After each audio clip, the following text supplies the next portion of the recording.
Episode की starting में हम हमारे मेन कैरेक्टर हारुतो को देखते हैं जो कि अपना घर ट्रांसफर कर रहा है और तभी उसकी बचपन की दोस्त आइशी वहां आ जाती है और उससे कहती है, क्या तुम मुझे छोड़ कर जा रहे हो? तो हारुतो उसका हाथ पकड़ के उसे दिलासा देते हुए कहता है कि हम बड़े होकर जरूर से मिलेंगे आइशी। तो आइशी उससे कहती है कि मैं तुमसे ही शादी करूंगी, इसका मैं वादा करती हूँ। और इसी वादे के साथ हमारा सीन शिफ्ट होता है और हम देखते हैं हारुतो को जो कि बस में इसी बात को याद कर रहा होता है कि तभी उसे एक छोटी सी बच्ची देख रही होती है, जिसे जब वह देखता है तो वो लड़की अपना मुंह फेर लेती।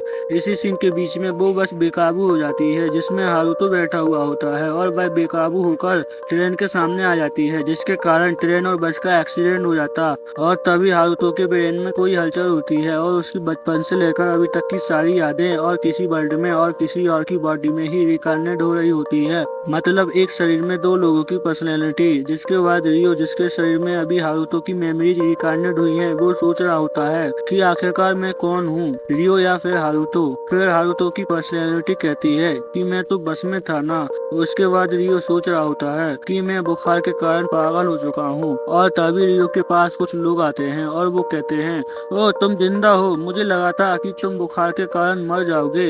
यह कहने के बाद वह लोग खाना खाने लगते हैं क्योंकि दोपहर का समय हो चुका था। इसके बाद वह लोग खाना खा ही रहे होते हैं। तभी रियो मन में सोचता है कि आप मुझे खाना दो क्योंकि मैंने पिछले 2-3 दिन से कुछ भी नहीं खाया। रियो यह सब सोच ही रहा होता है कि उन पर्सन में से एक पर्सन कहता है, हे रियो। तो रियो मन में कहता है कि क्या यह मुझे खाना देने वाले हैं। तभी उन पर्सन में से वह पर्सन रियो से कहता है कि तुम्हें देखकर हमारा खाना अंदर नहीं जा रहा, जाकर नहाकर आओ, तुमसे बहुत बदबू आ रही है।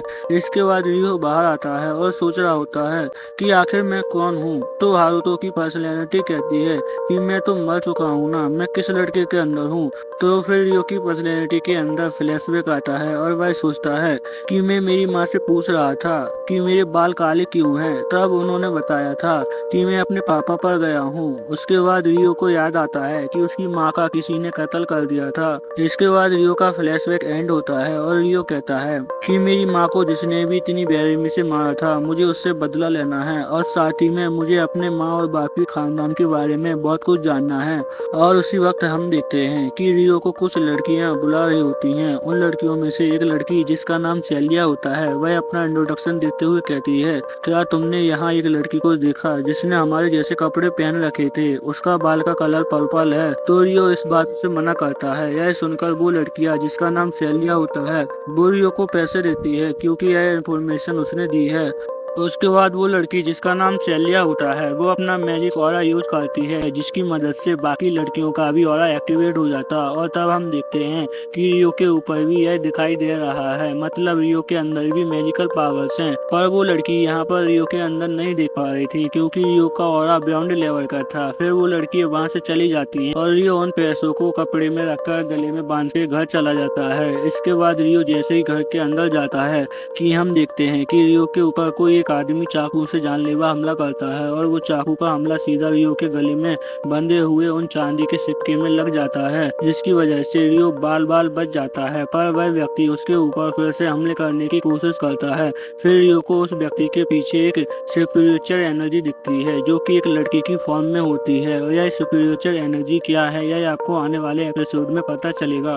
तो गाइस, इसके बाद सुपरनेचुरल एनर्जी रियो से कहती है कि क्या अगर तुम्हें जीना है तो तुम्हें मेरी शक्ति इस्तेमाल करनी होगी। इसके बाद रियो के आसपास एक ऑरा आने लगता है। फिर रियो का वह ऑरा पूरे शरीर में छा जाता है और यह ऑरा पिछले बार से ज्यादा पावरफुल लग रहा था। इसके बाद यह ऑरा की पावर और हारुतो की मेमोरीज कराटे स्किल्स होने की वजह से रियो बहुत ही ज्यादा पावरफुल हो जाता है और वह उस बंदे पर हमला करने लगता है। फिर कुछ देर फाइट करने के बाद हारुतो और रियो एक ही पर्सनैलिटी में होने की वजह से उस बंदे को इजीली हरा देते हैं।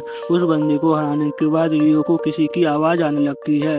फिर वो एक बोरे की तरफ देखता है जहाँ पर यह आवाज आ रही थी। फिर उस बोरे को खोलकर वो देखता है कि उसे यहाँ पर एक राजकुमारी दिखती है और वो राजकुमारी उससे कहती है कि मुझे प्लीज कैसल ले चलो। फिर राजकुमारी इधर उधर देखने लगती है तो उसे इतना सारा खून देखकर डर जाती है और वह बेहोश हो जाती है। रियो प्रिंसेस की बात सुनकर उसको लेकर बाहर आ जाता है और उससे कैसल ले जाने की कोशिश करता है, पर उसके सामने ही वो चारों लड़कियां वापस आ जाती हैं और उनमें से एक लड़की लड़की जिसका नाम क्रिस्टीना होता है वो सीधा आकर रियो को चांटा मार देती है और कहती है तुमने ही उसे किडनैप किया और हमारे सामने भले बन रहे थे कि तुम्हें कुछ भी नहीं पता। यह सब देखकर रियो मन में कहता है एक तो मैं इसे बचा रहा हूँ, ऊपर से मुझे यह सब झेलना पड़ रहा है। और रियो यह सब सोच ही रहा होता है और कहता है कि मैं तो उसे बचा रहा था कि तभी वेनेसा उसके ऊपर तलवार रखती है और कहती है कि अगर तुम सच्चे हुए कि राजकुमारी के साथ कुछ नहीं करना चाहते थे तो तुम्हें सही सलामत घर छोड़ दिया जाएगा, वरना तुम्हें कड़ी से कड़ी सजा दी जाएगी। ले चलो इसे कैसल। इसके बाद हम कुछ समय बाद का सीन दिखाया जाता है जहाँ पर सारे सिपाही उस बंदे को पकड़ लेते हैं जिसने रियो के ऊपर हमला किया था। उसी समय हमें दिखाया जाता है कि उन सारी भीड़ में से एक बंदा जिसने कैप पहना हुआ होता है वो कुछ सुपरनेचुरल पावर का यूज करता है और तभी जिस बंदे ने रियो के ऊपर हमला किया था वह अचानक ही उसकी मौत हो जाती है। और इधर हम कैसल का सीन देखते हैं जहाँ पर रियो के ऊपर यातनाएं की जा रही थी ताकि वह सच्चाई बोल दे कि उसने आखिर राजकुमारी को क्यों किडनैप किया था। पर रियो तो बेचारे ने कुछ भी नहीं किया था, फिर भी उसको इतना सब झेलना पड़ रहा था। और उसी वक्त उन सोल्जर्स का लीडर जो कि रियो के ऊपर यातनाएं कर रहे थे वह बाहर आता है और कहता है हे मुजरिम, तुम मेरे हाथों आज जिंदा नहीं बचोगे, जल्दी से सच्चाई बता दो कि आखिर तुमने किया क्या किया राजकुमारी के साथ और क्या करना चाहते थे। तो रियो बेचारा कुछ नहीं जानता था। रियो के कुछ न कहने के कारण वह लीडर गुस्सा हो जाता है और वो नुकीले वेसुअल से रियो को मारने लगता है। और उसी समय हम उधर राजकुमारी को जागते हुए देखते हैं कैसल में, और वह जागते हुए कहती है कि मैं कहाँ हूँ। तभी उनके साइड में खड़ी हुई लड़कियां कहती हैं कि राजकुमारी आप महल में हो। तब राजकुमारी कहती है कि क्या हुआ था मेरे साथ। तभी वो लड़कियां कहती हैं कि हमें उस बच्चे को पकड़ लिया है जिसने आपको किडनैप किया था। तो राजकुमारी कहती है उस लड़के ने मुझे किडनैप नहीं किया, उसने ही मुझे बचाया था। यह सुनकर वो लड़कियां सीधा जाती हैं उस लीडर के पास ताकि वह उस लड़के को बचा सके, क्योंकि वो जिस प्रकार की संघर्ष झेल रहा था इस हिसाब से वह ज्यादा समय तक जिंदा नहीं रह पाएगा। और इधर हमारा सीन शिफ्ट होता है और हम देखते हैं कि वो सोल्जर्स का लीडर रियो को बहुत ही बेरहमी से मार रहा होता है कि तभी वहाँ पर सिलिया और वेनेसा आ जाती हैं और कहती है कि रुक जाओ, वो निर्दोष है। वो लीडर कहता है ऐसा कुछ भी नहीं है, इसने ही राजकुमारी को किडनैप किया है। तो सिलिया और वेनेसा कहती है कि राजकुमारी जग चुकी है और उन्होंने ही इसे निर्दोष बताया है, बल्कि इसी ने राजकुमारी की जान बचाई है। इसके बाद हम उसी लीडर को देखते हैं जो कि वहां से भागने की कोशिश कर रहा होता है क्योंकि उसने ही एक निर्दोष को इतनी बुरी तरीके से मारा है। उस सोल्जर्स लीडर के वहां से जाने के बाद सिलिया और वेनेसा लटके हुए रियो को नीचे उतारती है। उसके बाद सिलिया अपने हीलिंग म्यूजिक से रियो को हील करने लगती है। फिर रियो चिल्लाकर कहता है कि मेरे जैसे अनाथ से तुम इतना हमदर्दी क्यों दिखा रहे हो। यह सब सुन के सिलिया रियो से माफी मांगती है इन सब चीजों के लिए, पर रियो उस समय बेहोश हो जाता है। इसके बाद सीन शिफ्ट होता है और हम देखते हैं रियो की आंखें खुलती हैं जहां पर रियो सबसे पहले सिलिया को दिखता है और सिलिया रियो की आंखें खुलती हुई देखकर कहती है कि गॉड का शुक्रिया कि तुम्हें ज्यादा चोट नहीं लगी। सिलिया को देखकर रियो कहता है कि अभी भी मैं कहाँ हूँ। तो सिलिया कहती है कि तुम अभी कैसल में हो और साथ ही में तुम बिल्कुल सुरक्षित हो। तो रियो कहता है कि आप मुझे अपने हीलिंग मैजिक और इत्यादि मैजिक सिखाओगे। तो सिलिया कहती है कि मैं तुमसे इसी बात पे कुछ कहना चाहती थी कि राजा ने तुम्हें कल दोबारा से बुलाया है और साथ ही में इस राज्य की सबसे अच्छी एकेडमी में तुम्हारा एडमिशन कराया है क्योंकि तुमने राजकुमारी की जान बचाई है, इसलिए ये तुम्हारे लिए तोहफा है। और साथ ही में सिलिया यह भी कहती है इस एकेडमी में मैं एक प्रोफेसर हूँ, इस एकेडमी में अगर तुम पढ़ोगे तो तुम हाई लेवल मैजिक तो क्या तुम मुझसे भी अच्छा मैजिक कर पाओगे। इसके बाद हमारा सीन शिफ्ट होता है और हम कुछ दिन बाद का सीन देखते हैं जहाँ पर रियो को राज दरबार में बुलाया गया है उसकी बहादुरी के लिए, उसे सम्मानित करने के लिए, जहाँ पर राजकुमारी कह रही होती है यही है वो हीरो जिसने मुझे बचाया है। उसके बाद हमें रियो का सीन दिखाया जाता है। तो दोस्तों आपने वीडियो इधर तक देख लिया है तो प्लीज लाइक करें, सब्सक्राइब करें। चलते हैं वीडियो की तरफ। हम रियो और सिलिया को देखते हैं जहाँ पर रियो से पूछती है कि क्या तुम्हें कुछ पढ़ना लिखना नहीं आता। तो रियो इस बात से हाँ करता है। तो सिलिया डिसाइड करती है कि वो रियो को क्लास के बाद स्पेशल कोचिंग देगी जहाँ पर वो उसे पढ़ना और लिखना सिखाएगी।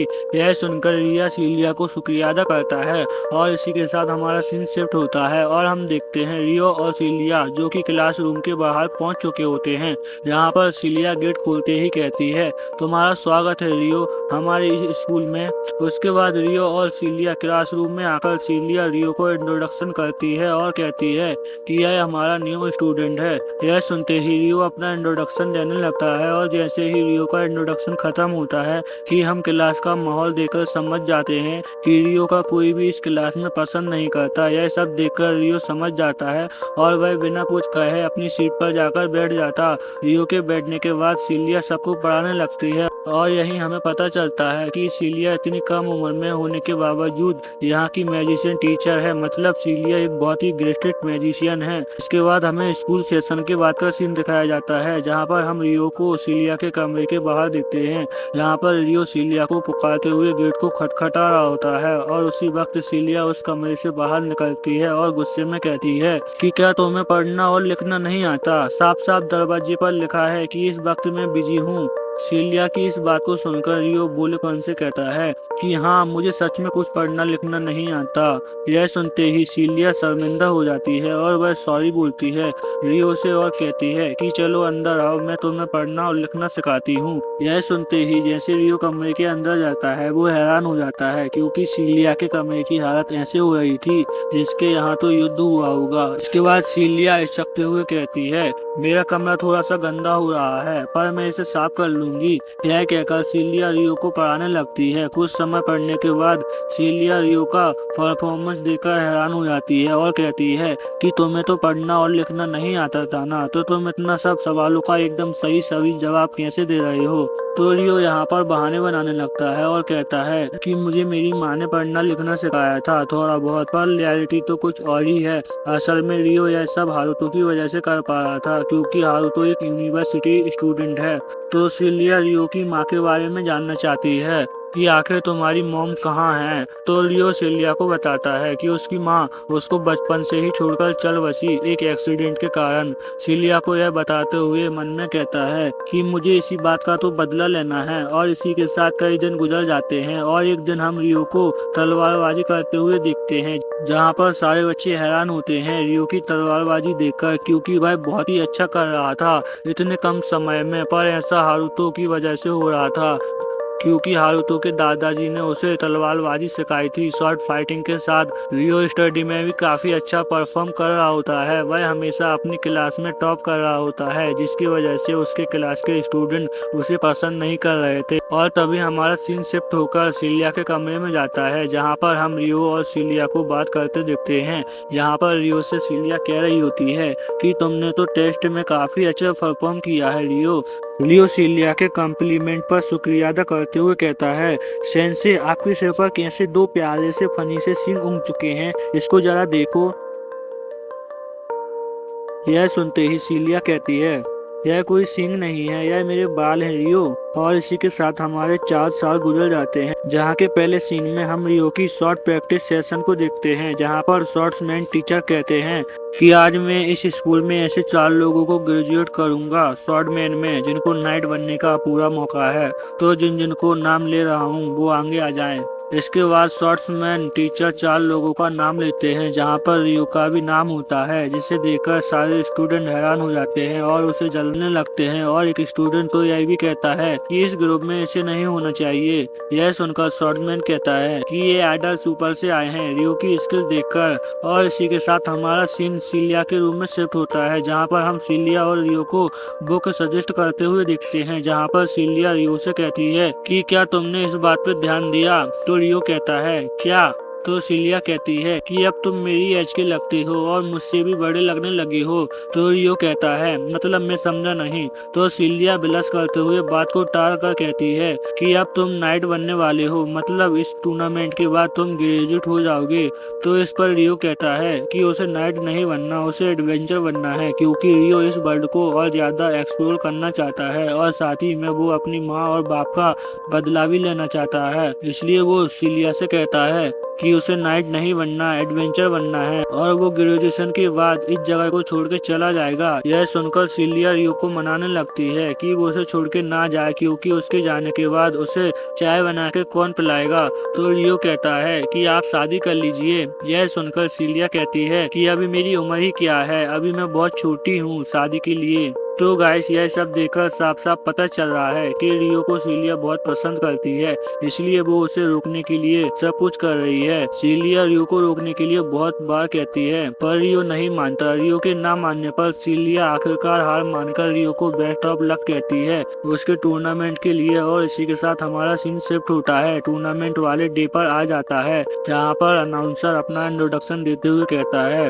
मेरा नाम ऑलिवर है और मैं इस मैच में अनाउंसर रेफरी हूँ। फिर अनाउंसर करते हुए कहता है कि इस मैच की पहली फाइट के लिए सबसे पहले रियो आएगा। और इसी के साथ हमें रियो का सीन दिखाया जाता है, जहाँ पर रियो से एक लड़का कह रहा होता है कि तुम पहले ही मैच में हारने वाली हो कीड़े।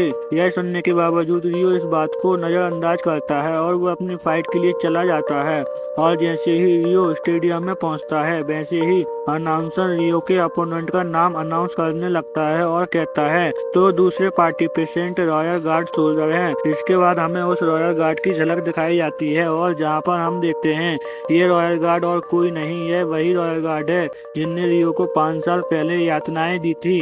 इसके बाद रियो और रॉयल गार्ड फाइट के लिए रेडी हो जाते हैं और उसी वक्त रियो को देखकर अनाउंसर के साथ कई सारे लोग हैरान हो जाते हैं, क्योंकि रियो ने बहुत ही यूनिक स्टाइल से शॉट पकड़ी रखी होती है। और कुछ ही समय में रियो और रॉयल गार्ड के बीच में फाइट स्टार्ट हो जाती है। फिर रियो और उस रॉयल गार्ड के बीच में काफी इंटरेस्ट फाइट चलने लगती है। कुछ समय ऐसे ही फाइट चलने के बाद वो रॉयल गार्ड रियो के ऊपर घातक हमले करने लगता है, पर रियो भी रॉयल गार्ड के सारे हमले को टैकल कर रहा होता है। और कुछ समय ऐसे चलने के बाद वो रॉयल गार्ड रियो के ऊपर जानलेवा हमला करने के लिए जाता है, जहाँ पर रियो भी बिना कोई गलती करे रॉयल गार्ड की तलवार पर एक अटैक करता है और उसकी तलवार को दूर फेंक देता है और रॉयल गार्ड के गले पर तलवार रखकर यह मैच जीत जाता है। रियो को जीतता देखकर रॉयल गार्ड बहाने बनाने लगता है, मेरी आंख बंद थी, इसने चीटिंग करी है, मैं ही जीतूंगा, रीमैच करो। यह सब सुनकर अनाउंसर गुस्से में कहता है कि रॉयल गार्ड तुम्हें यह सब शोभा नहीं देता। एक तो तुमने एक छोटे बच्चे के ऊपर इतने हमले करे और बहाने बना रहे हो, चुपचाप रियो से माफी मांग लो। यह सुनते ही रॉयल गार्ड रियो से माफी मांगता है, पर माफी मांगते हुए रॉयल गार्ड काफी गुस्से में होता है। और इसी के साथ हमारा सीन चेंज होता है और हम रात का सीन दिखाया जाता है, जहाँ पर हम रॉयल गार्ड को शराब पीते हुए देखते हैं। और वहीं पर हम एक और पर्सन को देखते हैं जिसने हमें एपिसोड फर्स्ट में देखा था। फिर रॉयल गार्ड शराब पीते हुए उस पर्सन से कहते हैं कि मैं उस बच्चे को छोड़ूंगा नहीं। तो दोस्तों यहाँ से होता है हमारा एपिसोड खत्म। इसके खाली 3 ही एपिसोड है जिसको मैं एक एक करके डाल दूंगा। अगर आपको मेरी वीडियो अच्छी लगे तो प्लीज लाइक करें, सब्सक्राइब करें। मिलते हैं नेक्स्ट वीडियो में, तब तक के लिए बाय बाय।